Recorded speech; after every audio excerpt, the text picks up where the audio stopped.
¿Cuántos en una familia son iguales? ¿Ustedes tres y su hermanito Samuel son iguales? No, ¿verdad? Son diferentes cada uno en particular. ¿Cuántos tienen hermanos aquí? ¿Son iguales todos o diferentes? Diferentes. Así que es una gran bendición. Mira, somos una familia, todos diferentes, pero nos une un Señor que se llama Jesucristo. Nos une un Espíritu Santo que vive dentro de nosotros. Nos une la palabra de Dios. Nos une el sacrificio de Cristo. Y de ahí tenemos que seguir avanzando y creciendo y madurando. Y hoy quiero tratar con ustedes sobre este tema, que el Señor nos salvó, pero ahora como cristianos debemos madurar. Diga madurar. Los cristianos debemos madurar. Porque el día que vayamos creciendo en la madurez, nuestras actitudes, nuestro comportamiento, nuestras relaciones serán muy diferentes. No sé si tú has escuchado, en el mundo normalmente a veces en una familia escuchamos, es que este joven es muy inmaduro. Y aunque ya tiene 30 años, pero sigue siendo muy inmaduro. Y hay veces un joven de 15, 16 años es maduro. O sea, hay diferentes grados de madurez. Pero la idea es siempre ir creciendo hacia la madurez. Por ejemplo, en la edad, nosotros vamos madurando, ¿sí o no? O sea, antes éramos un mango chapeado, que se veía bien. ¿Han visto los mangos? Y luego se pone rojito así los cachetes, decimos, ¿no? Hasta el mango le decimos, córtale los cachetes. Pero así está bien, cuando está queriéndose madurar, hinchado, se dice, en mi pueblo decimos, ese ya está hinchado, ¿no? O sea, no inflamado, sino en un proceso de maduración. Pero cuando llega su maduración en su punto, tiene su mejor sabor, o da más jugo, etcétera. O sea, bueno, nuestra meta como cristianos es que llegar a la madurez. Siempre tendremos un paso más que avanzar, pero cuando estemos ya en una madurez estable, cada vez seremos mejor. ¿Cuántos quieren ser mejor cristianos, mejor esposo, esposa, mejor hijo, mejor padre, mejor hermano y mejor hermano en Cristo? Qué bueno, mira, Samuel también quiere. Eso es algo importante que debemos considerar cada uno. Y el apóstol Pablo, en esta carta a los Romanos, nos da enseñanzas doctrinales muy especiales en cuanto a la condición del ser humano sin Cristo, que ahí está en Romanos capítulo 1, como no consideraron a Dios, ni le dieron gracias, ni le dieron la gloria a Dios. Dios los entregó a una mente que reprobada, hicieron cosas vergonzosas que no convienen. Y los primeros capítulos nos hablan de que todos necesitamos de un Salvador, por cuanto todos pecamos y estamos destituidos de la gloria de Dios. Pero Jesús vino a reconciliarnos con el Padre. Yo espero que tú seas de los que ya no está destituido de la gloria de Dios, que te has reconciliado a través de Jesucristo con el Padre, porque si no estás en grave peligro. El peligro más fuerte para alguien que no tiene a Cristo, que no se ha reconciliado con el Padre, no es el coronavirus, ni el cáncer, ni cualquier otra enfermedad mortal. No, su peligro y su riesgo más grande es morir sin Cristo, porque no podrá llegar al Padre.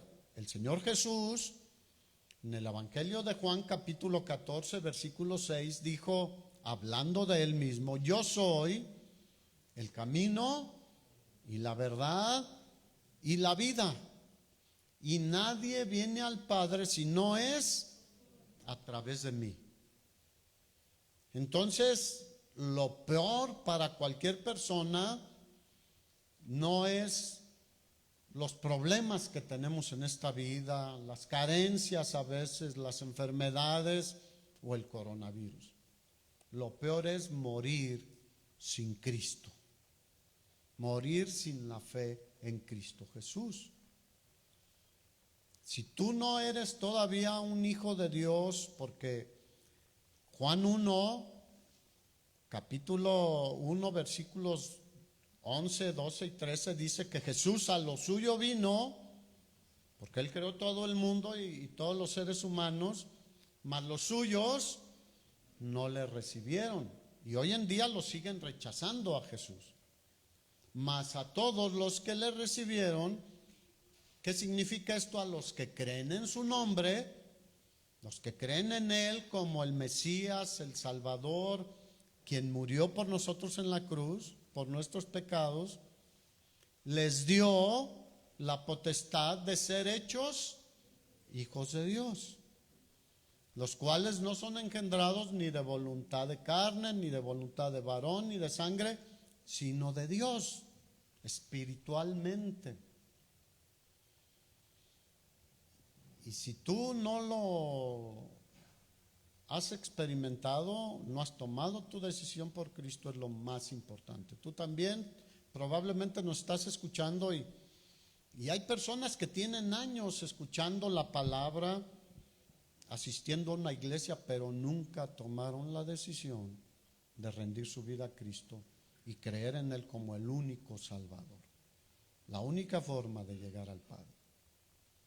Pero tú y yo, en general en la iglesia somos creyentes, pero ¿en qué nivel de madurez estás? ¿Cuántos años tienes de conocer del Señor, de conocer la palabra y de estar recibiendo constantemente palabra de Dios?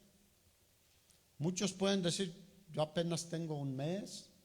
Bueno, gloria a Dios. O tengo 6 meses, un año, gloria a Dios. Pero hay muchos que probablemente tengamos 10, 15, 20 o 30 años, como es mi caso y el de algunos aquí, o más. Y pues deberíamos de manifestar una madurez acorde a nuestro tiempo de recibir, pero no es así.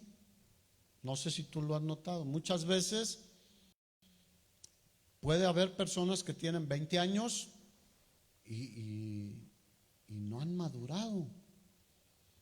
Y lo normal, lo lógico es de que un niño vaya ¿qué? Creciendo, creciendo, creciendo hasta llegar a la plenitud, a la madurez en su vida. Así que, ¿cómo estamos espiritualmente? ¿En qué nivel?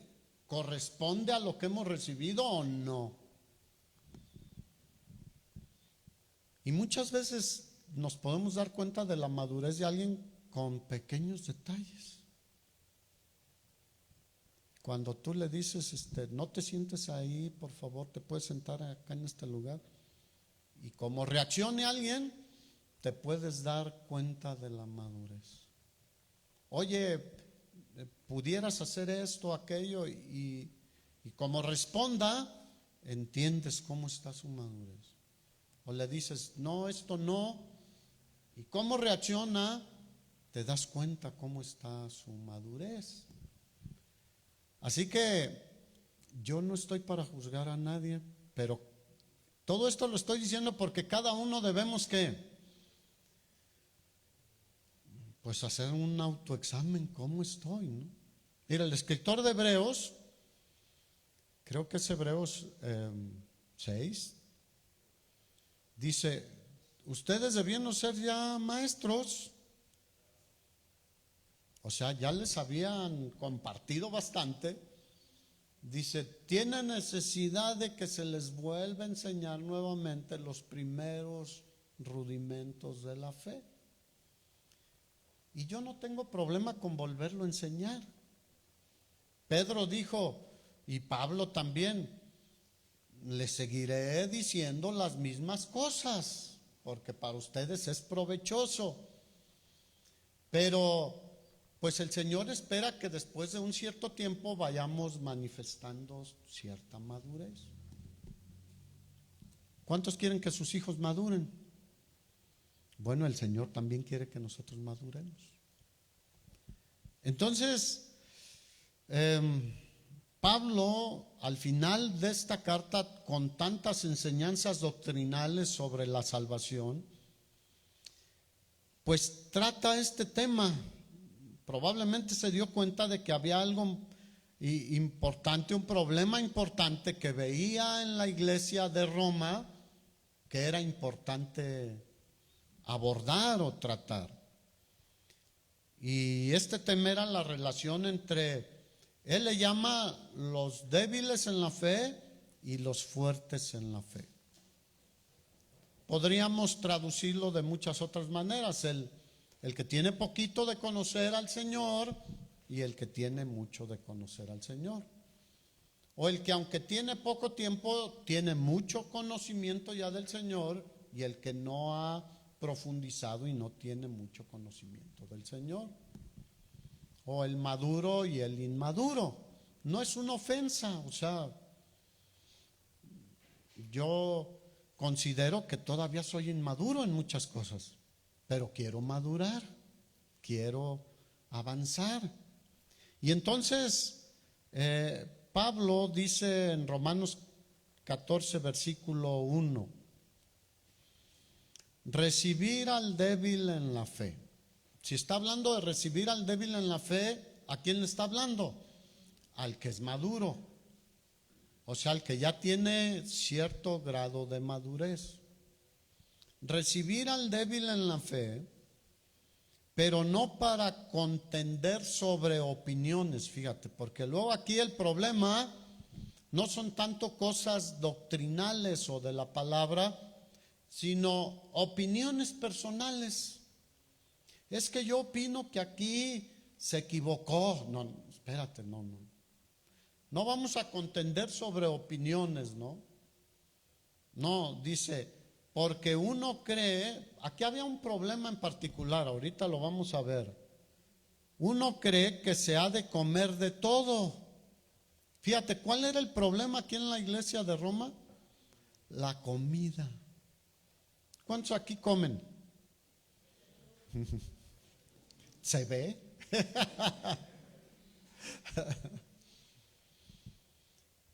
Pero, ¿tú tienes problema con lo que yo como? Yo tampoco tengo problema con lo que tú comes. Solamente si te veo comiendo soricua o moronga o como se le llama en otros lados, morcilla en España, sí te diría no, porque la Biblia sí nos dice específicamente que la sangre no debemos comerla ni beberla, porque hay algunos que se la beben en cuanto está saliendo del animalito muerto. Porque la vida de la carne en la sangre está. Jesús Dio toda su vida, derramó toda su sangre para limpiarnos de todo pecado. Si te veo comiendo eso, te diría, mira, la Biblia dice esto. Es más, en el Concilio de Jerusalén hablaron de eso. Incluso un animal ahogado que murió con su sangre no hay que comerlo, porque la sangre es lo que se derramó por nosotros. Y al cuerpo, si le quitas toda la sangre, ¿qué pasa? Se muere. O sea, la vida de la carne en la sangre está. Pero de ahí en más, si comes carnitas, camarones, un taco de cueritos con un chile jalapeño, una coca fría, chiquita pues por lo del azúcar, y un guacamole ahí, unos frijolitos refritos así con manteca. Digo, hasta te digo, invítame. Pero en este tiempo había un problema sobre la comida. Ahora, entre nosotros no hay mucho problema en esto, pero puede haber otro tipo de situaciones así, que tú dices, no debería haber problema, pero lo hay. Por ejemplo, nuestra hermana Carmelita ahorita pues está enferma y hay que seguir orando por ella. Sí la ubican, ¿no? La mamá de Wendy. Ellos llegaron a la iglesia y se pone su pañoleta o mascada a la hora de orar. Yo no tengo problema. ¿Eso la hace menos espiritual? No. Y a veces eso es un problema en ciertos entornos. Bueno, así como eso puede haber otras cosas entre nosotros que causan problemas. Estoy explicando lo que está tratando aquí Pablo. Porque unos creen que se ha de comer de todo, otro que es débil come solo legumbres, dice. Se abstiene de la carne. Ahora, ¿es malo comer legumbres? No. Pero el cuerpo necesita también proteínas, etcétera. Pero hay gente que, pues, Daniel, ¿te acuerdas? Y sus amigos, con legumbres y agua se sostuvieron. O sea, Adán y Eva no comían carne, comían frutos, deben haber sido exquisitos, y granos. Pero, pues, si comes carne tampoco hay problema. El que come no menosprecia al que no come. Diga, ahí nos hablan. El que todavía está en un proceso y todavía trae cosas, mira, normalmente somos muy, ¿cómo le puedo llamar para no sonar así? No, podemos ser muy juzgadores, o sea, de ciertas cosas, y a veces, no, quita eso de ahí, quita eso de acá, y descuélgate eso del cuello. Mira, ¿cuántos saben que el que va conociendo al Señor y la palabra de Dios solito hace lo que sabe que no está bien? Lo que debemos hacer es enseñar que la palabra de Dios. Pero todos, al menos yo cometí ese error al principio. ¿Por qué? Porque me faltaba conocimiento y me faltaba madurez. Porque el Señor nos llamó a predicar ¿a quién? A Cristo. Y a crucificado, muerto por nuestros pecados y nuestros delitos, para vida eterna de todo aquel que en Él cree. Y obviamente toda la palabra de Dios. Pero aquí había ese problema y dice, el que come no menosprecia al que no come, y el que no come no juzgue al que come, porque Dios le ha recibido. ¿Tú quién eres que juzgas al criado ajeno? Ahora, ¿quién es aquí criado? Yo soy esclavo del Señor, siervo por amor. Nada más que a veces esa palabra como que, no, yo soy jefe. Sí, pero Pablo dijo, siervo inútil, quisiera llegar a serlo. Y en todos lados encontramos Pablo, esclavo de Jesucristo, siervo que se traduce también por esclavo. Entonces dice, ¿quién eres para juzgar? ¿Somos de quién? ¿Quién nos va a juzgar un día? Ahora, vuelvo al punto. Alguien maduro con la manera correcta sí puede decirle a alguien, eso no está bien. Mira, la Biblia dice esto. O sea, no quiere decir que tampoco nos ayudemos y nos exhortemos. La Biblia también nos llama a eso. Ayudarnos, exhortarnos unos a otros para ir todos a la madurez.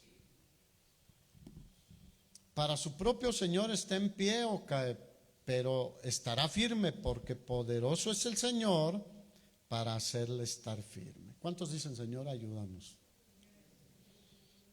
Porque cuesta trabajo ser sabios en esto. Y que el Señor nos dé la sabiduría, hermanos. Mira, algunos se han alejado por eso. Ya ves, por cosas simples.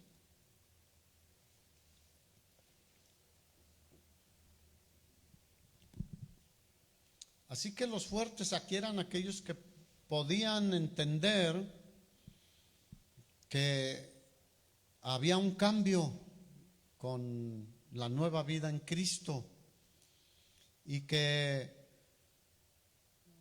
en la vida diaria todo debía cambiar, incluso en la comida y bebida, etcétera.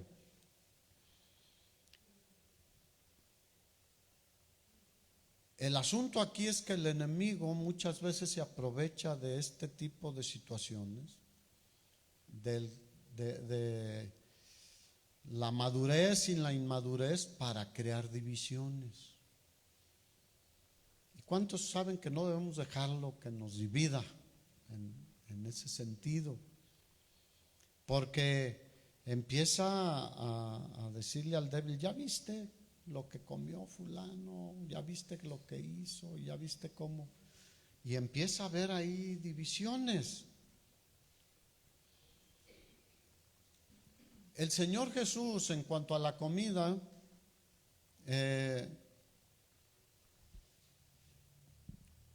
cuando Él estuvo aquí en la tierra, habló sobre eso e hizo limpios todos los alimentos. En Hechos capítulo 10, 11, cuando Pedro va a casa de Cornelio, antes de ir a casa de Cornelio a predicarle, como era un gentil, probablemente iba a presentar algún problema con ir a predicarle a los gentiles. Y el Señor estaba abriendo una puerta a los gentiles. ¿Cuántos saben que Él murió por todos? Por judíos y no judíos. Y entonces dice que Pedro tuvo hambre. Y pues era igual que nosotros, le daba hambre. Pero como probablemente la comida todavía no estaba lista en la casa que estaba hospedado, dice que subió al aposento alto, a la azotea, y se quedó dormido. Dijo, mejor me duermo porque si no, no aguanto. Y entonces le vino en el sueño, dice que vio un gran lienzo que descendía del cielo y se extendía, y había toda clase de animales ahí. Había puerco, había cordero, había cabrito, había becerros, había tlacuache, iguana, de todos los animales. Había codornices, pero había animales que en la ley habían sido clasificados como inmundos, que el judío no comía, y no era por una restricción de Dios, sino por cuestiones de salud también. O sea, hay animales que hacen menos daño que otros. Y entonces él dijo, Señor, pero Porque el Señor le dijo, Pedro, mata y come. Y seguramente había más animales inmundos para él, de acuerdo a la ley, que lo encontramos ahí en Levítico 11 y muchos otros pasajes, Deuteronomio, etcétera. Y dijo, nunca he comido algo impuro.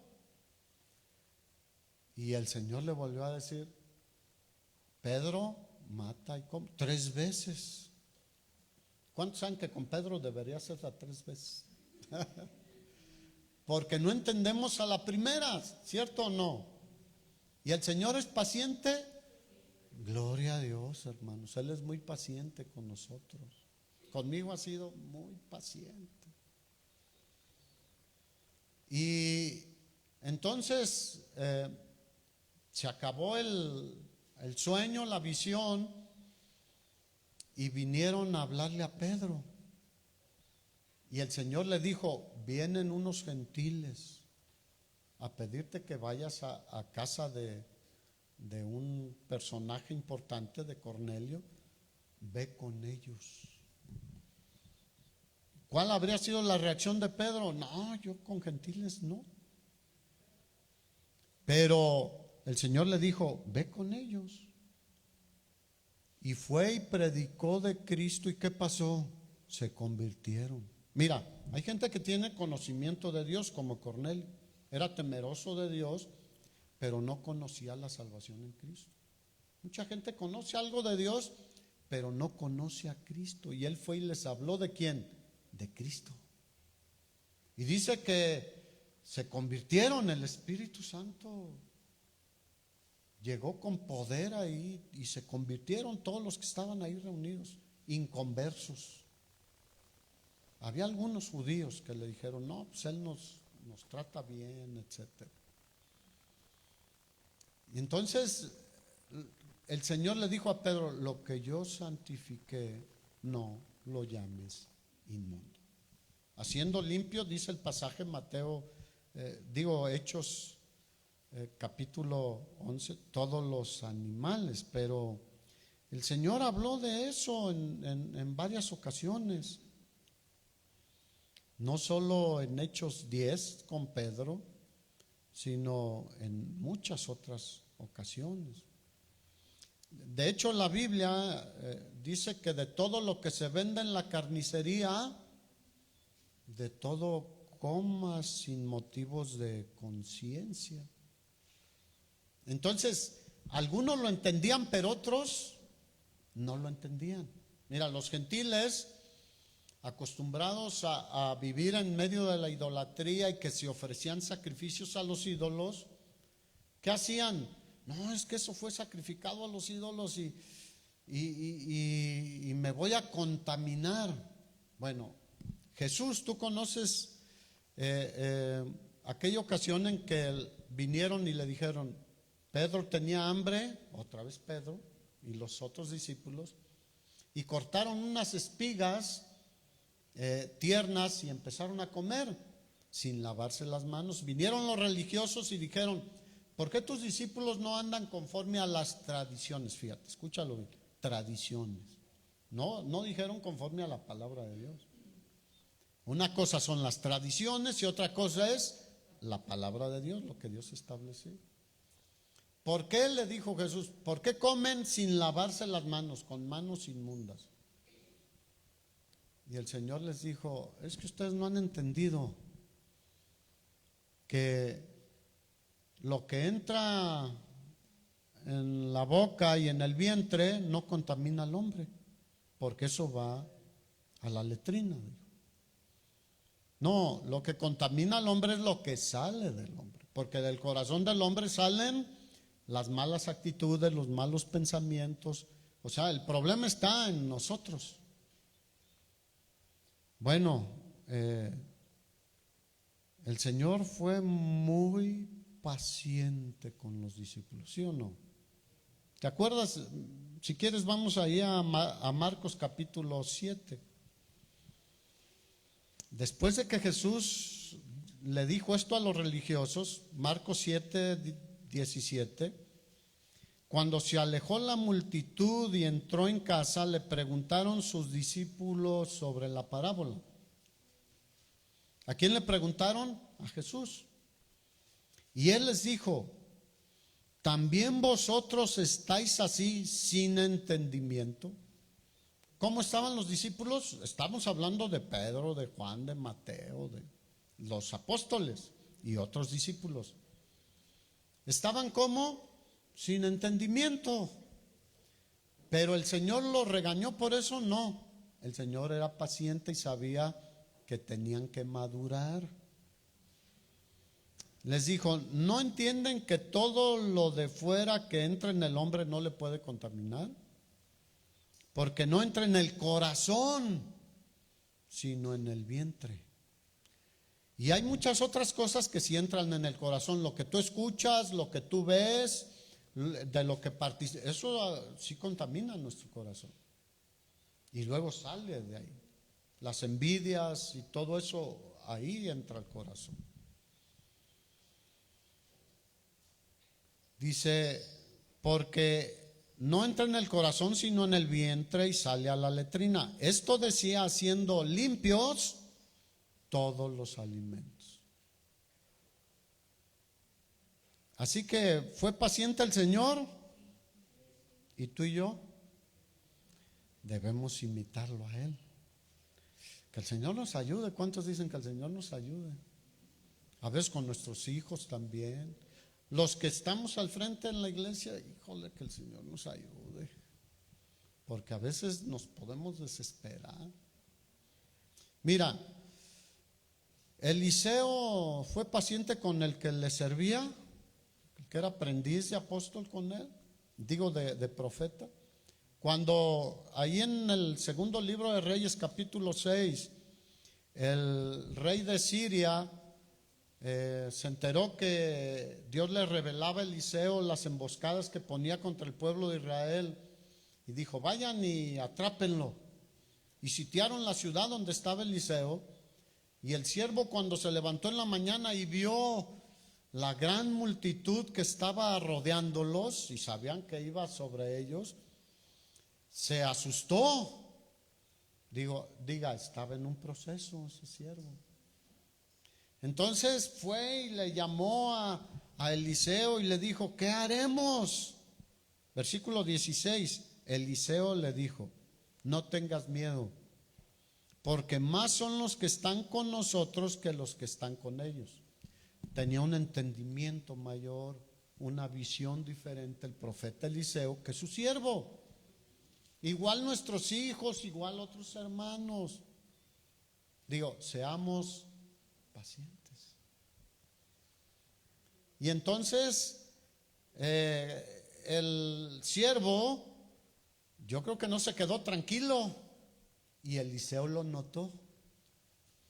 Y entonces dice que el versículo 17, que oró Eliseo y dijo: te ruego, Jehová, que abra sus ojos para que vea. Entonces Jehová abrió los ojos del criado y miró, y aquí que el monte estaba lleno de gente de a caballo y de carros de fuego alrededor de Eliseo. Dos visiones diferentes, pero Eliseo le pidió al Señor: te pido que le abra los ojos. ¿Cuántos quieren que el Señor nos abra los ojos? Yo digo: Señor, ábrenos los ojos, por favor, para entender que el centro no somos nosotros, que lo más importante no somos nosotros. Tú ya hiciste todo por nosotros, ahora nosotros debemos servirle a Él. Y no ser a veces tan inestables o tan sentidos o tan fáciles de mover. Bueno, Samuel fue un gran profeta, ¿sí o no? Uno de los grandes profetas y el último juez de Israel, porque era profeta y era juez de Israel. Y él creció en el templo del Señor con el sumo sacerdote Elí. Ustedes conocen la historia, no podemos entrar ahí. Pero él creció ahí en la casa del Señor, escuchando la palabra de Dios, ministrando al Señor. pero cuando todavía era inmaduro, no reconocía la voz de Dios. Y dice ahí en 1 Samuel capítulo 3 que el Señor le habló a Samuel cuando él era un jovencito. Y Samuel pensó que le hablaba a Elí, porque dormía seguramente cerca de donde dormía Elí, porque le servía a Elí. Y fue y le dijo: aquí estoy, Elí.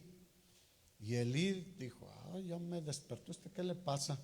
Le dijo: yo no te hablé, vete a dormir.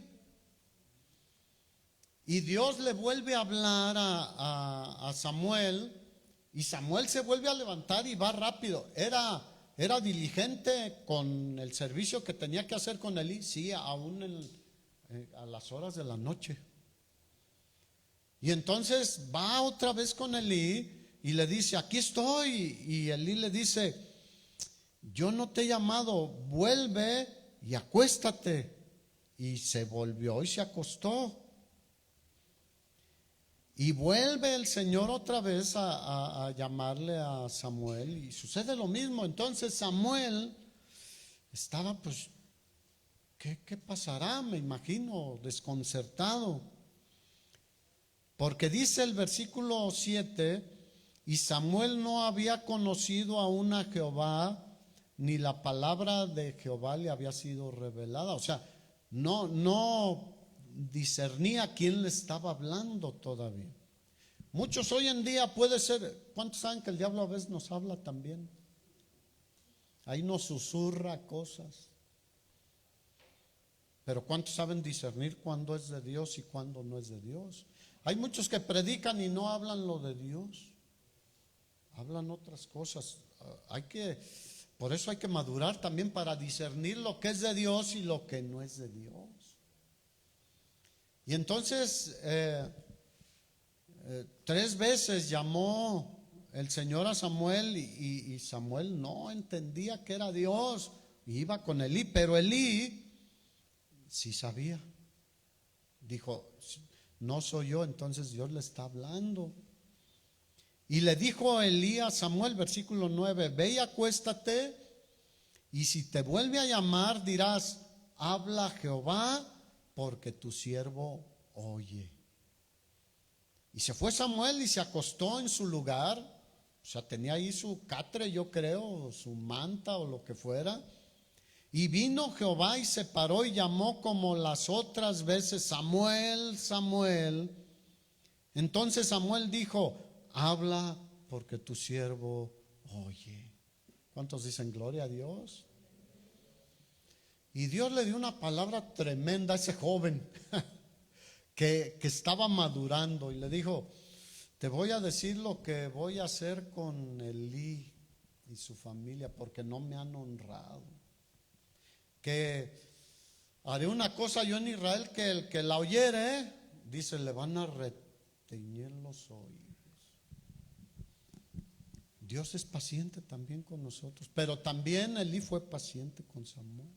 Pudo haberle dicho: no me estés molestando. No, sino que le dijo, entendió también y le dijo: respóndele, es Dios que te está hablando. Después le tuvo que decir la palabra a Elí, ¿sí o no? Porque Elí le dijo: ¿qué te dijo el Señor? Y Samuel como que... No tengamos miedo a hablar la palabra de Dios, con respeto y con amor, diga con amor y con paciencia.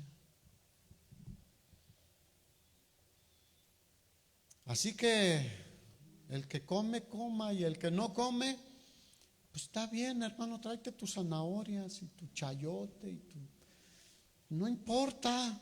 A mí me encantan las zanahorias y el pepino y el chayote también. O sea, no tengo problema. O sea, cada quien come lo que le gusta y lo que considera que es bueno para su salud. Así que siempre va a haber diferentes niveles, diga diferentes niveles. Aquí menciona 2 grupos: los fuertes y los débiles, los maduros, los inmaduros. Pero siempre va a haber grados, aún entre los maduros de madurez, y grados entre los débiles de conocimiento, ¿no? Así que a veces somos más duros cuando somos menos maduros. Así demostramos todavía que nos falta madurar. Porque todos eran cristianos, ¿sí o no? Tanto el maduro como el inmaduro. Hijos de Dios, sí. No pueden tratar igual a Samuel que a los muchachos, ¿no? O sea, es diferente por la madurez de cada uno.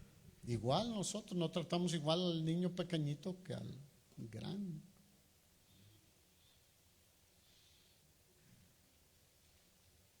Así que no los menospreciemos a los que todavía no entienden algunas cosas. Hoy me decía Nico, oye, un hermano me dijo, porque yo fui a preguntarle de algunas cosas y me dijo, no, que no sabes lo que dice la Biblia, tú ya deberías de saber eso, no le eches las perlas a los cerdos. Le digo, no, pues está mal aplicado el pasaje. O sea, cuando alguien pregunta y tú sabes y tienes la palabra, hay que enseñarle. ¿Cuántos saben que para eso estamos? Para enseñar y aprender, enseñar y aprendemos y damos, y así es. Y había otro problema, los días especiales también.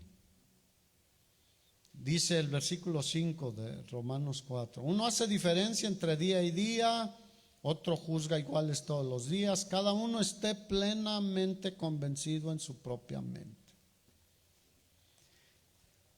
El que hace caso del día lo hace para el Señor, y el que no hace caso del día para el Señor no lo hace. El que come para el Señor come porque da gracias a Dios, y el que no come para el Señor no come y da gracias a Dios, porque ninguno de nosotros vive para sí. Ojo ahí. No se trata de nosotros.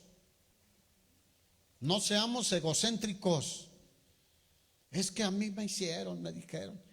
Eso es egocentrismo. Se trata de ti. No vivimos para nosotros. Dice, ninguno de nosotros vive para sí y ninguno muere para sí. ¿O mueres para ti? No. Pues si vivimos, para el Señor vivimos. Si puedes, dile al de al lado, vivimos para el Señor, no para nosotros. No para satisfacernos o para sentirnos bien nosotros. Es que no me gusta tal cosa. No es para nosotros, es para el Señor. La alabanza o que lo que hacen es para el Señor. Pues si vivimos para el Señor vivimos, y si morimos para el Señor morimos. Así pues, sea que vivamos o que muramos, del Señor somos. Mira, en este tiempo, en este contexto en la iglesia había judíos y gentiles. Y algunos judíos todavía decían, no, pues guardamos el sábado. Y otros, no, pues es el domingo. Y había todavía ahí una lucha. Y sabemos el avance de la iglesia, que al final se entendió que la iglesia se empezó a reunir el día del Señor, el primer día de la semana, el domingo. Pero yo a veces les digo, oye, ¿nos podemos reunir el lunes? ¿Y es día del Señor? Sí. Todos los días son día del Señor, hermanos. Y podemos alabarle, podemos compartir la palabra y podemos, por ejemplo, nos reunimos los miércoles. ¿Es día del Señor o no? En Pátzcuaro, en Moroleón, se reúnen los lunes y los jueves. ¿Es día del Señor, sí o no? Es día del Señor. Y el sábado también, en algunas iglesias que tienen tanta gente como en Guadalajara, tienen reunión el sábado y 2 el domingo. O sea, hemos avanzado en eso, pero aquí tenían ese problema. Pero a lo que voy es de que ese tipo de detalles a veces pueden atrancarnos. Mira, en una ocasión, ya lo compartí alguna vez, todavía no habíamos iniciado aquí la iglesia, estábamos en otra iglesia. Y un contador que yo conocía, más joven que yo, tenía un niño pequeño muy enfermo, Le habían salido varios tumores en el cerebro, tuvo varias operaciones, etcétera. Y los doctores se lo entregaron en el infantil, le dijeron ya no hay nada que hacer, hay que esperar a que muera, mejor que muera en su casa, etcétera. Y él sabía que yo era cristiano y me dijo, oye, ¿podrías ir a orar por mi hijo? Sí, ¿cómo no? Le digo, ahorita voy o no, ahorita no está mi esposa y probablemente lo llevó a que lo viera el médico. Le digo, tú dime cuándo. No, pues mañana. Está bien. Él no estaba, él estaba en su trabajo. Llegamos, tocamos, pues conozco a su esposo, me dijo que si veníamos a orar por el niño. Dijo, sí, y pásenle. Y yo entro y veo pues una gran imagen ahí de la Virgen de Guadalupe. Y yo no digo nada. ¿O qué? ¿No podemos orar ahí? Diga, sí. ¿Y compartir la palabra? Sí. Y había otras imágenes. Entonces yo le dije, pues venimos a orar por ustedes y por el niño. No solo por el niño, también por los papás y los demás hermanos. Y pásenle. Y le digo, pues ¿dónde oramos? Si quieres aquí oramos. Dijo, ¿no quieren que lo traiga? Y como me había dicho este muchacho que estaba muy mal, yo dije, no, pues no hay problema, Dios nos escucha. Digo, no, sí, que sube a la recámara y que baja. Mira, no estaba amarillo, estaba verde el niño. Verde, así literalmente ya. Yo lo vi y dije, ay, suelto totalmente. Dice, aquí está mi hijito, y pues llorando ella, ¿no? Y entonces le digo, pues vamos a orar, y ya pusimos las manos sobre el niño y sobre ella, mi esposa, obviamente, no fui yo solo. Y empezamos a orar, Señor, si es tu voluntad, ten misericordia de este niño y sus papás y sus hermanos. Y pues estaba por morir, no se murió. El día de hoy vive ese niño. Y ellos empezaron a ir a la iglesia, a conocer la palabra y etcétera. Y un día ella nos dice, quiero compartirles algo. Claro, está bien. Miren, ¿se acuerdan la imagen aquella grandota que tenía yo ahí? Con veladoras y toda la cosa. Sí. Un día el Señor me habló respecto a eso. Y como yo le había pedido tanto por la sanidad de mi hijo y que me hiciera el milagro y no, cuando vi que Dios hizo un milagro con mi niñito, en base a la palabra de Dios y como ustedes oraron y ahora que conozco al Señor, yo bajé la imagen y la pisoteé y dije, no sirves para nada. ¿Cuántos saben que una imagen no sirve para nada? No puede hacer ni bien ni mal. Es una imagen o un ídolo. Los ídolos, dice la Escritura, no son nada. Pero yo nunca le dije, quítala de ahí. Ellos estuvieron escuchando y solitos. Que el Señor nos ayude, ¿no creen? Porque a veces sacamos la espada y traes la Biblia Thompson esa de pasta dura y damos unos bibliazos impresionantes. Dejemos que el Espíritu Santo haga la obra. Nosotros instruyamos en la palabra de Dios y el Espíritu Santo hace su... ¿Cuántos saben que Él es mejor que nosotros? Porque ninguno de nosotros vivimos para nosotros, ni ninguno muere para nosotros. Si vivimos... Ahora aquí va una exhortación a todos nosotros y a mí. Hermanos, ¿cómo estás viviendo? ¿Para el Señor o para ti? ¿O solo cumples con venir y una religión? No, el cristianismo es todos los días, a toda hora, en todo lugar. Si vivimos es para el Señor, para darle la gloria a Él en todo lo que hacemos, lo que hablamos. Cometeremos errores, nos equivocaremos, sí, pero seguimos avanzando y corrigiendo. Pero si vivimos es para Él, hermanos. Y si morimos, también porque vamos a estar con Él. ¿O a dónde vas a ir tú?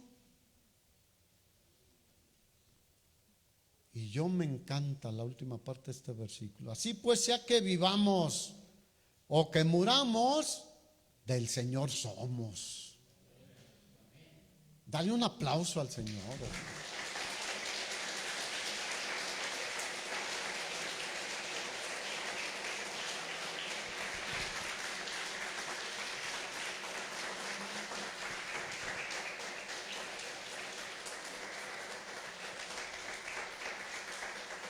Aleluya, gloria a Dios. Mira, en Colosenses 2, versículo 16, el apóstol Pablo abundó sobre este tema. Dijo: por tanto, nadie os juzgue en comida o en bebida, o en cuanto a días de fiesta, luna nueva o días de reposo. Todo lo cual es sombra de lo que ha de venir, pero el cuerpo es de Cristo. Así que también debemos cuidarlo. Somos templo del Espíritu Santo de Dios. No te vayas a comer 1 kilo de carnitas hoy y mañana 1 kilo de camarón. No. También debemos cuidar el cuerpo porque somos templo del Espíritu Santo de Dios. Así que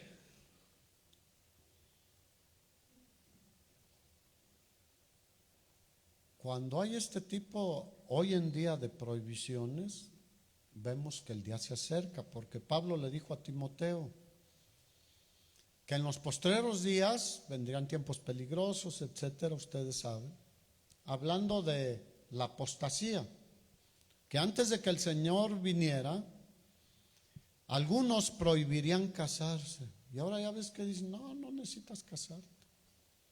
Y mandarán abstenerse de alimentos que Dios creó para que con acción de gracias participasen de ellos los creyentes y los que han conocido la verdad. Porque todo lo que Dios creó es bueno y nada es de desecharse si se toma con acción de gracias.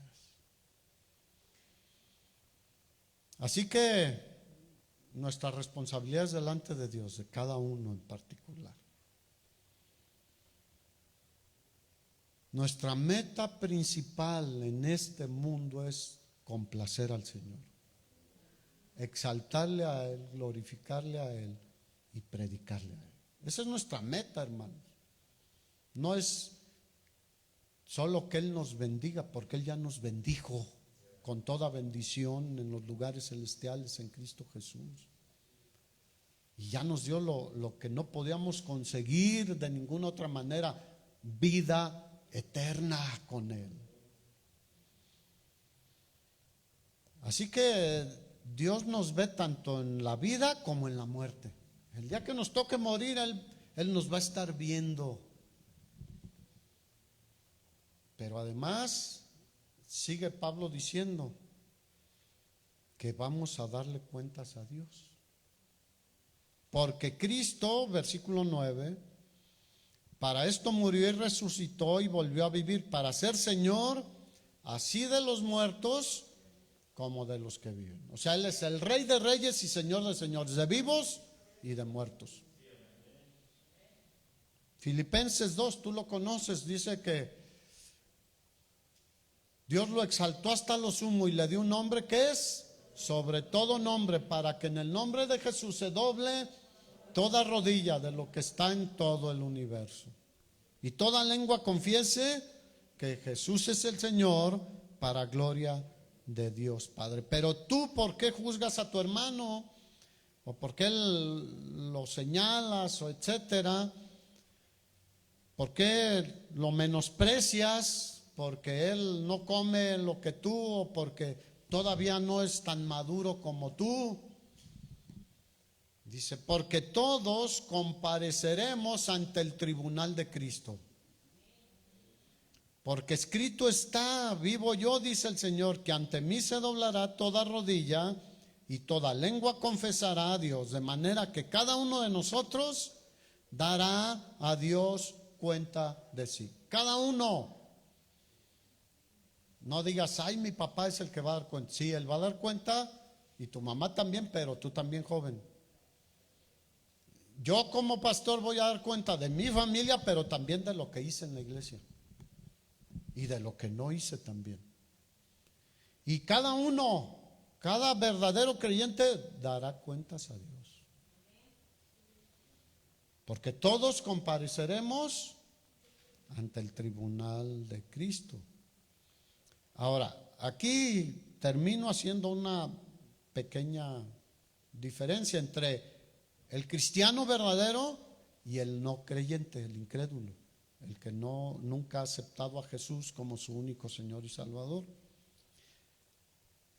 Apocalipsis capítulo 20, versículo del 11 en adelante, habla del juicio del gran trono blanco. Y dice que ahí Dios va a juzgar todo lo que hicieron los incrédulos. Porque dice que los libros, mira, todo está registrado. Lo que hemos hecho, bueno o malo. Obviamente estoy hablando de los incrédulos. Y Dios es un Dios justo, no juzga con parcialidad o porque le dan un soborno, no. Dice que Apocalipsis 20:11, y vi un gran trono blanco y al que estaba sentado en él, de delante del cual huyeron la tierra, el cielo, y ningún lugar se encontró para ellos. Y vi a los muertos, grandes y pequeños, de pie ante Dios, y los libros fueron abiertos, y otro libro fue abierto, el cual es el libro de la vida. ¿Cuántos están su nombre escrito en el libro de la vida? Es lo más importante que debemos saber. Aunque no estés en el registro civil, debes estar, pero en el libro de la vida sí.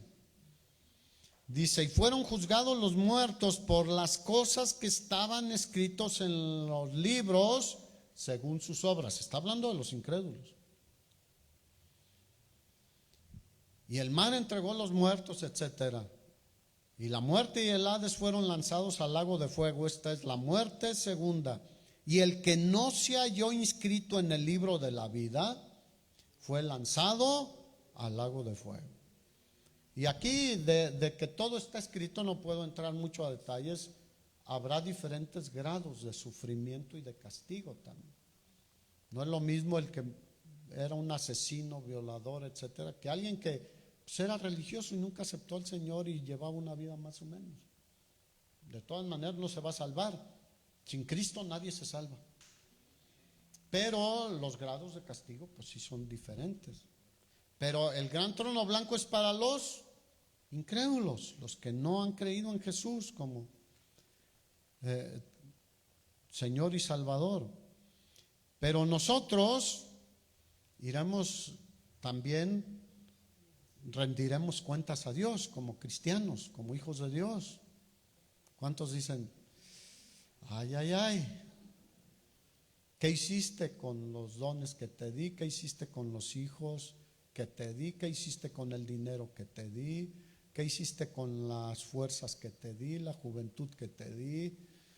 A los jóvenes les dice, considera a Dios en los días de tu juventud, joven, antes de que vengan los días malos. O sea, qué bendición que desde jóvenes, que desde niños pueden acercarse al Señor y conocer al Señor. Pero el apóstol Pablo habla de esto en 1 Corintios capítulo 3, y dice que él puso el fundamento, y sobre ese fundamento, el fundamento es Cristo Jesús. No hay otro fundamento que el que ya está puesto. O sea, para poder edificar una vida como cristianos necesitamos a Cristo Jesús. Y si sobre ese fundamento nosotros debemos seguir edificando. Dice, y si sobre este fundamento alguno edificare oro, plata, piedra preciosa, madera, heno, hojarasca, la obra de cada uno se hará manifiesta, porque el día la declarará. Pues por el fuego será revelada, y la obra de cada uno, cual sea el fuego, la probará. Si permaneciere la obra de alguno que sobreedificó, ¿recibirá qué? Dígalo, recompensa. Y si la obra de alguno se quemara, él sufrirá ¿qué? Pérdida. Si bien él mismo será salvo, aunque así como por fuego. O sea, tendrá las consecuencias de las malas decisiones de no edificar correctamente. Mateo 7, termino con eso. Jesús dijo: el que me oye estas palabras del sermón del monte y todo lo que dice la Biblia y las hace, le compararé a un hombre prudente, una mujer prudente, que edificó su casa sobre la roca. Vinieron ríos, vinieron lluvia, vientos, tormentas, y dieron con ímpetu contra aquella casa, pero no cayó, porque estaba fundada sobre la roca, y lo que edificó fue resistente. ¿Cuántos saben que la obediencia a Dios nos da una resistencia y hacemos cosas que se van agregando y que no serán consumidas por el fuego? A veces solo es hojarasca. Ahí decimos: yo sí amo al Señor, pero nos portamos como queremos, menospreciamos a otros, hacemos cada cosa. Es hojarasca, se va a quemar. Dios se agrada más de la obediencia que de los sacrificios, hermano. Así que la vida de servicio de cada creyente será evaluada por Dios. Y será galardonado el que permanezca, y el que no, sufrirá pérdida. ¿Cuántos dicen: yo quiero madurar, quiero crecer, yo quiero madurar cada día más, crecer cada día más y glorificar al Señor, vivir para el Señor siempre, no para mí? No nos enfoquemos tanto en nosotros. Él tiene cuidado de nosotros, hermanos. Confiemos en que Él tiene bendiciones para nosotros, tiene cuidado, tiene muchas cosas para nosotros. Y confiando en eso, vivamos para Él. En el trabajo, démosle gloria a Él, que la gente vea. En la escuela, jóvenes, niños, en nuestros vecinos, etcétera. Nuestros seres queridos, familiares que no son creyentes, que vean que vivimos para Cristo. Aunque nos digan cosas, pero ellos van a ver que vivimos para Cristo. Amén. Así que pongámonos de pie.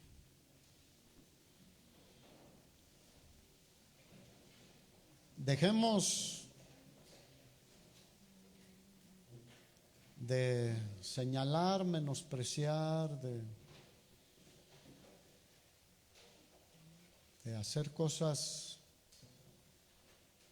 de inmaduros cuando ya deberíamos ser maduros. Y los que están en un proceso no se sientan mal, pero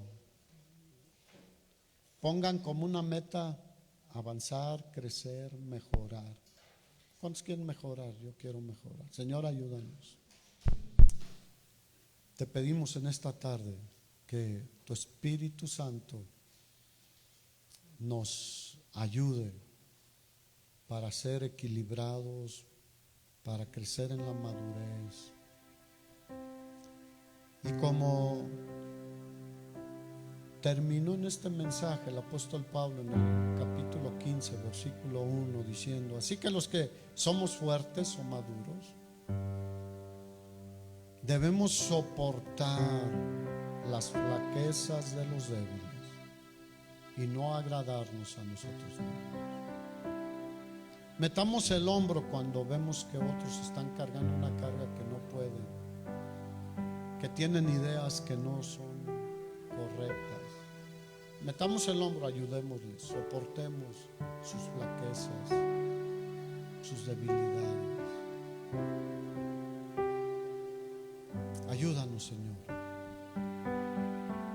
porque para juzgar estás tú.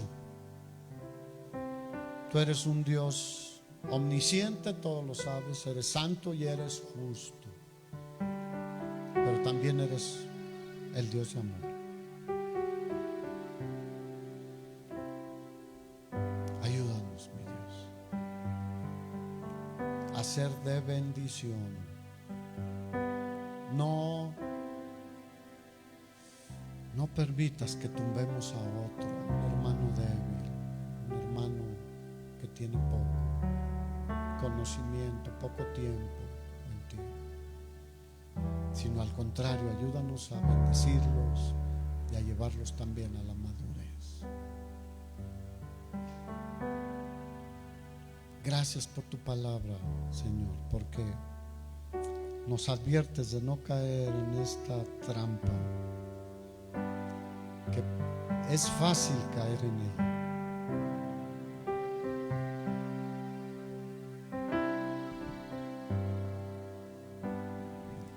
Tu Espíritu Santo nos ministra, tu palabra nos fortalezca. Así que deseemos como niños recién nacidos la leche espiritual no adulterada, que es la palabra de Dios, para crecer, diga, para crecer.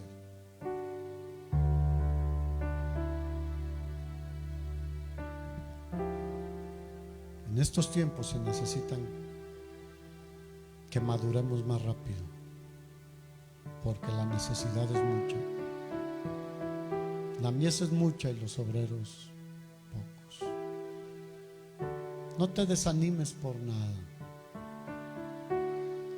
Un cristiano maduro no se desanima por nada. Como decía Habacuc el profeta, aunque la higuera no dé fruto, aunque el olivo no dé aceitunas para sacar aceite, aunque el campo no produzca el trigo o la cebada, aunque el campo no dé mantenimiento, aunque los corrales estén vacíos casi, con todo yo me gloriaré en el Señor, en el Dios de mi salvación. Aleluya. Démosle un aplauso al Señor.